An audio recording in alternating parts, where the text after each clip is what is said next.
So finally guys, आज की इस वीडियो में हम जानने वाले हैं कि कैसे आप किसी भी फ़ोन के CPU MMC को बहुत ही आसान तरीके से रिबॉल कर सकते हो, उसे सेफली निकाल सकते हो। और रिबॉलिंग का जो मैं तरीका बताने वाला हूँ वो बिल्कुल यूनिक होने वाला है और मुझे लगता है कि यह तरीका सीखने के बाद आपका रिबॉलिंग करने का जो एक्सपीरियंस है बहुत ही अच्छा हो जाएगा। तो सबसे पहले यहाँ पे मैं आपको eMMC को रिबॉल करके दिखाऊंगा। CPU हालांकि हमने रिबॉल किया है और उसका शॉर्ट वीडियो हमने बना के ऑलरेडी अपलोड कर दिया, आप लोग जाके चाहो तो देख सकते हो। CPU MMC दोनों का एक साथ बना के हमने डाल दिया है, बट अभी क्या है प्रॉपर लॉन्ग वीडियो है, इसलिए मैं इसको बाकायदा आराम से आपको बताऊंगा ताकि आपको सारी चीज़ें समझ में आए। तो सबसे पहली चीज़ तो आप देखिए, यहाँ पे मैं प्रॉपर हीट दे रहा हूँ और बिल्कुल ज़बरदस्ती नहीं कर रहा हूँ, क्योंकि देखिए अगर आप हीट दे रहे हो तो आपको ये डरना नहीं है। आप थोड़ा हीट कम रखो और लगातार हीट दो ज़्यादा देर तक। इससे होगा ये कि आपका प्रॉपर बॉल पिघलेगा और एक भी बॉल उखड़ेगा नहीं और आपको कोई भी दिक्कत नहीं आएगी। ऐसा नहीं कि आप हड़बड़ी में पूरा जल्दी जल्दी की और जल्दी जल्दी निकालने के चक्कर में आपका बॉल उखड़ गया या फिर CPU जो खराब हो गया, या फिर eMMC खराब हो गई, टूट गई।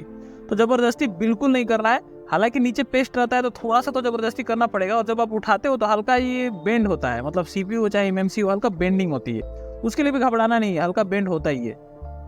इसको आपको क्या करना है, जब आपका CPU प्रॉपर निकल जाए आपको क्लीनिंग करनी है। क्लीनिंग में आपको प्रेसिंग तो सबसे ज़्यादा ध्यान रखना है। ये सारी चीज़ें तो मैं आपको मुंह से बताने से समझ में नहीं आएगी, ये सारी चीज़ें खुद के एक्सपीरियंस से आएगी, और जब तक आप एक दो खराब नहीं करोगे तब तक तो आपका होने वाला नहीं है। तो यहाँ पे आपको क्या करना है कि बहुत ही हल्के हाथों से इसको पूरी अच्छी तरीके से क्लीन करना है। पहले ग्लू को, फिर उसके बाद से इसके पेस्ट को, और उसके बाद से जो भी आपका लगा है सोल्डिंग वगैरह उसको साफ करके तब जाके आपको लिक्विड से इसको क्लीन करना है। क्लीनिंग करने के बाद से जब बोर्ड प्रॉपर क्लीन हो जाए तब जाके आपको eMMC पे चले जाना है। अगर आप CPU कर रहे हो तो दोनों एक साथ कर रहे हो तो दोनों को एक साथ क्लीन करना है। देन इसके बाद से आपको CPU eMMC दोनों को क्लीन करना है। क्लीन करने के बाद से जो बॉल कई ऐसे बॉल होते हैं जो कि अंदर ही सूख गए रहते हैं, बिल्कुल उसमें मतलब दिखाई नहीं देते हैं, उस पर आप कितना भी उसको सोल्डिंग रगड़ लो वो बॉल बनते ही नहीं है। तो ऐसे में उसको अलग से आपको डॉट इस सोल्डिंग आयरन से आपको रगड़ के उसको थोड़ा सा बनाना पड़ता है। तो यहाँ पे आप देख सकते हैं लगभग सारे को ही हमने रगड़ के बना दिया है, और इसको हमने वीडियो को थोड़ा सा काट छाट भी किया है ताकि वीडियो ज़्यादा लंबा ना हो। अब मेन चीज़ है यहाँ पे रिबॉलिंग में, सबसे मेन चीज़ यहाँ पे देखिए मैं क्या कर रहा हूँ। यहाँ पे आपको रोजिंग का इस्तेमाल करना है। रोजिंग का इस्तेमाल क्यों करना है मैं आपको आगे बताऊंगा। तो यहाँ पे थोड़ा सा रोजिंग लगा देते हैं, हल्का सा, देखिए बस इतना रोजिंग लगाना है। लगाने के बाद से आपको क्या करना है, बॉल को देख के एकदम प्रॉपर स्टेंसिल को रख लेना है। अब रोजिंग लगाने से होगा क्या, ये आपको आगे पता चलेगा। तो यहाँ पे देखिए अभी स्टेंसिल को रखना, हालांकि रोजिंग से थोड़ा सा बॉल ढक जाता है, थोड़ा सा आप उसको साफ कर लें और आपको प्रॉपर दिखे बॉल, ताकि आपका बॉल एक भी मिस ना हो। तो प्रॉपर सही जगह पे डायरेक्शन में आपको बैठा लेना है। अब सबसे बड़ी दिक्कत क्या आती है कि आप जब इसको जब रिबॉल करते हो तो इधर उधर बॉल हो जाता है या फिर बॉल अच्छे से बनता नहीं है। तो ऐसे में रोजिंग लगाने से क्या होता है कि जब आप रोजिंग लगा के प्रॉपर इसको साइज में बैठा लोगे तो ऊपर से थोड़ी सी हीट देनी है। हीट देने से क्या होगा कि आपका जो रोजिंग है वो मेल्ट हो जाएगा और आपकी स्टेंसिल में जाके प्रॉपर चिपक जाएगा। देन चिपकने के बाद से अब आपका थोड़ी देर वेट करोगे तो पूरा स्टेंसिल जो है वो सूखेगा, और सूखने के बाद से क्या होगा कि वो पूरी तरह से आपका जो CPU है या फिर eMMC है वो आपके स्टेंसिल में चिपका रहेगा, वो निकलेगा नहीं।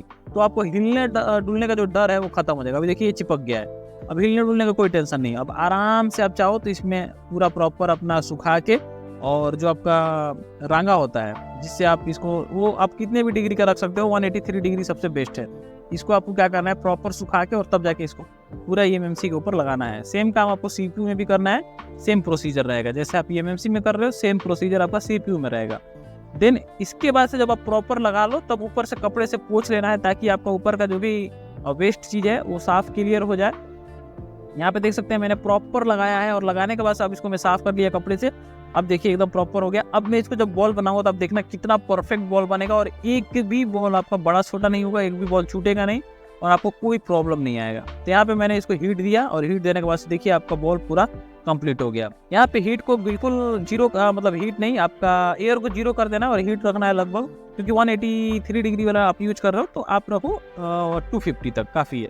और इससे क्या होगा, स्टेंसिल फूलेगा नहीं और आपका बॉल मिस नहीं होगा।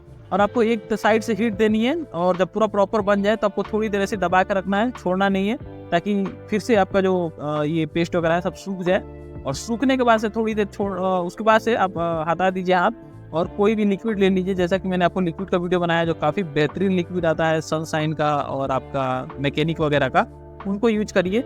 जो कि आपका PCB क्लीनर होते हैं, बहुत ही तगड़े क्लीनर होते हैं, जिससे आपका कोई भी काम नहीं करेगा, ये क्लीनर कुछ भी साफ कर देता है। तो यहाँ पे जब आपका इस क्लीनर को यूज करके आप रगड़ोगे तो आपका स्टेंसिल आसानी से छोड़ देगा। कई लोगों की प्रॉब्लम आती है, स्टेंसिल में चिपक जाता है, उसको ऐसे छोड़ने से बॉल ही उखड़ जाता है। आपको जबरदस्ती नहीं निकालना है। कभी भी आप स्टेंसिल में जब आप निकालो तो उसको प्रॉपर थोड़ी देर छोड़ दो, सूखने दो, फिर आप इससे रगड़ के साफ करके तब जाके स्टेंसिल से निकालो। अभी देखिए बॉल कितनी परफेक्ट बनी है।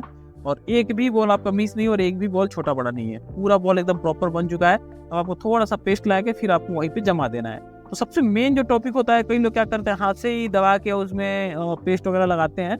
थोड़ी सी रोजिंग लगा दोगे तो आपको ये नए लोगों के लिए बता रहा है, क्योंकि जिनका एक्सपीरियंस हो चुका है उनको इतना ताम झाम करने की जरूरत नहीं, तो फटाफट अपना सारा काम कर लेते हैं। बट जो नए हैं उनके लिए ये करना ही करना चाहिए, क्योंकि इसमें क्या होता है कि आप नए हो एक तो, और आपका हाथ भी उतना क्लियर नहीं है। आप 10 बार उसको रगड़ोगे तो ऐसे में क्या होगा कि आपका एक बार में ही खत्म हो जाएगा CPU MMC, फिर दोबारा आप उसको यूज ही नहीं कर पाओगे। तो ऐसे में आप उसको फिर रिपेयर करोगे कैसे, इसलिए ये सारी चीज़ों को ध्यान देना पड़ता है। अभी आप देख सकते हैं इसको मैं गर्म कर रहा हूँ, और गर्म करने के बाद से हमारा जो ये CPU और MMC है दोनों एक जगह प्रॉपर मैंने बैठा लिया है। और बस आपको क्या करना है, यहाँ पे सही साइज में रख के और हीट दे देना है, जिससे कि हमारा CPU और MMC दोनों मेल्ट कर जाएगा। यहाँ पे देखिए दोनों को मैंने रिवॉल्व किया सेम तरीके से। हालांकि इसका वीडियो मैंने नहीं डाला क्योंकि काफ़ी लंबा हो जाता, मुझे मेन प्रोसेस बताना था, जो कि मैंने eMMC पे आपको पहले ही बता दिया है।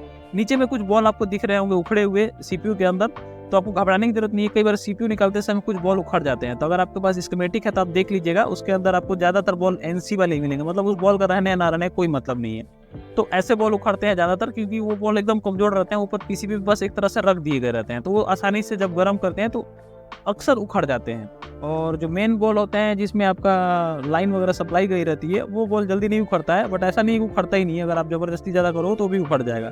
बट अब अगर आप एक्सपीरियंस बढ़ते जाएगा, आपका काम करते रहोगे, तब ऐसी बॉल भी धीरे धीरे उखड़ना बंद हो जाता है। अभी आपको करना क्या है, यहाँ पे प्रॉपर इसको साइज में रख लेना है। आपको ध्यान देना है कि यहाँ पे जब भी आप CPU और MMC को रखते हो तो साइड में डॉट लाइन वगैरह कुछ तो बना रहता है, जिससे कि आपको ये पता चल सके कि आपका CPU बिल्कुल सही साइज में है। ये सारी चीज़ें जब आप खुद काम करोगे, धीरे धीरे आप प्रैक्टिस बनते जाएगा और सारी चीज़ आपको धीरे धीरे समझ में आती जाएगी। सबसे मेन चीज़ है आपका प्रैक्टिस, आपका लगन काम करने का और एकाग्रता सबसे ज़्यादा जरूरी है। क्योंकि क्या होता है कि दुकान में कभी इधर ये काम कभी वो काम, तो इसमें क्या होता है आदमी कंफ्यूज हो जाता है, थोड़ा हड़बड़ी हो जाती है, और इसके चक्कर में सबसे ज़्यादा मिस्टेक होता है और लोग गड़बड़ी करते हैं। तो कभी भी ये सारी कामों को आराम से करें, हड़बड़ा के ना करें। और आप लोग जब भी CPU MMC का काम करने बैठे तो आप एकदम पूरा फुर्सत हो जाए तभी करें, क्योंकि ये सब काम जो है अगर आपको कर सकते हो थोड़ा फुर्सत लेके तो करो, नहीं तो वापस कर दो। क्योंकि ये काम अगर आप हड़बड़ी में करोगे तो सक्सेसफुल होगा ही नहीं होगा, खराब होना ही होना है। तो ये चीज़ आपको ध्यान रखना है। तो यहाँ पे आपका एक्सपीरियंस बहुत बड़ी बात है। आप जब जितना ज़्यादा इस पे काम करोगे उतना ज़्यादा आपका एक्सपीरियंस बढ़ते जाएगा और उतना ज़्यादा इस चीज़ में आप शार्प बनते जाओगे। तो सारी चीज़ें आपके एक्सपीरियंस पे डिपेंड करती है। तो मेरा काम है आपको दो चार चीज़ों को गाइड करना, ताकि आप जो चीज़ें हैं उसको अप्लाई करो, और आपका खुद का हैंड स्किल जब सही होगा तो आप सारी चीज़ें कर सकते हो। तो यहाँ पे देख सकते हैं हमने इसको रिवॉल्व कर लिया प्रॉपर, और हमारा फ़ोन जो है वो रेडी हो जाएगा। और अभी आप चालू करोगे तो आपका फ़ोन 100% ऑन हो जाएगा। ये है सैमसंग का फ़ोन जिसको हमने अभी रिपेयर किया है। तो बस इस वीडियो में इतना ही। जय हिंद दोस्तों।